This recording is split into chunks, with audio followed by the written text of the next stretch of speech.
Fox tried to hand it to the libs in their horrible liberal cities and crime-infested cities, and it completely backfired. Take a look.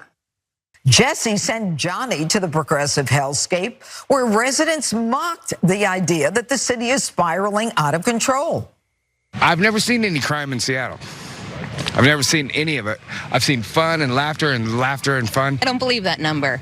People, they're getting robbed out here, carjacked. I've never heard of anyone getting robbed. Crime is a social issue that could be solved by giving people their basic needs. It's not a thing that happens just on the street. People don't just come up and try to rob people on the street. Do you walk around every day like someone's gonna rob me every second? Seattle decriminalized drug use, and then they criminalized it again. Oh my God, who are you getting these facts from? You're from New York. Apparently you're listening to the wrong people. I saw a lot of people shooting up on my way down here. Oh, did you? Okay.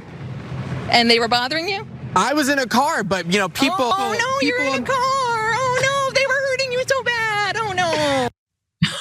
Okay, that is. So that's little Johnny there. I apologize, don't know his last name, but he's a Jesse apprentice because, as Jeanine Pirro said, Jesse sent Johnny over to do, again, Vox Pop Man on the Streets. Easy, make Seattle look terrifying, show homeless encampments, show people shooting up, talk to the residents, are they in fear? And instead he got like completely clowned on. And residents who said like, no, I don't really see crime. This is a great city. And then this woman saying, oh no, were you hurt by the person you saw from your car shooting up? And like, I guess, Farron, my question is, why did they air this segment where they so clearly got their butts handed to them? That's what gets me is like, they got this footage back from little Johnny. And they were like, yep, all right, let's do it. No, I mean, there's plenty of other things you could have talked about on that day. Like I know you have emergency ideas for segments, like ready to go at a moment's notice. You could have just said, all right, kill it. But I'm gonna say this right now. If it's not too late to actually hold a Democratic primary, Green Jacket lady just got my vote. Like 100%, I will vote for her. Put her on a ticket with Katie Porter, and we'll have the best administration ever. She's great. Like I want more from her because that was so brilliant. Just taking him down. Like, well, I totally just saw somebody shooting up from my car. Oh no! Like, God, I love that video. I love everything about it. She's amazing, and it's so she's so seamless with it. And also, this is what happens when they actually go to the Democratic cities that they claim are so crime infested and awful to live in. You talk to the people, and it's like, oh, when you're out in the world, when you're outside of the studio, the world is not represented the way you represent it. It doesn't look that way. That's not the reality. And isn't that incredible how it's just biting you and in the butt and showing you right in your face like that? And the last thing I'm gonna say is, if you want to talk to people in Seattle, you go outside of Seattle. We all know, like, go into the suburbs.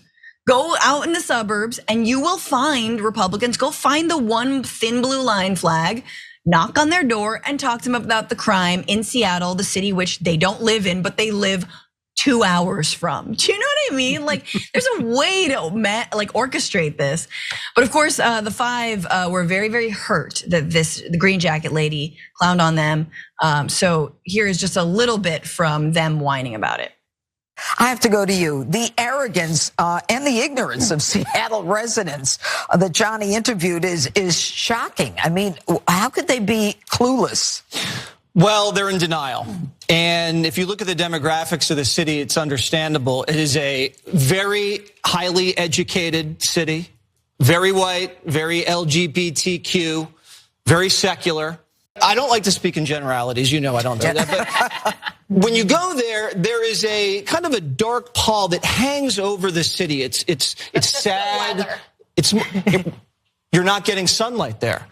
People are depressed. I've saw an abundance of purple hair, an abundance of masks, more masks there than I see here per capita. And it is, remember Nirvana? Remember the grunge scene? It's the same type of people. Too much Patagonia, Judge. It was a very unhealthy looking crowd. You guys, I hate to have to leave it there, but I will let that cringeworthy screed just bounce and sit because my God, it's just called rain, bro. I think the word you're looking for is rain, which everyone knows is a George Soros conspiracy to try and, bring migrants across the border or whatnot.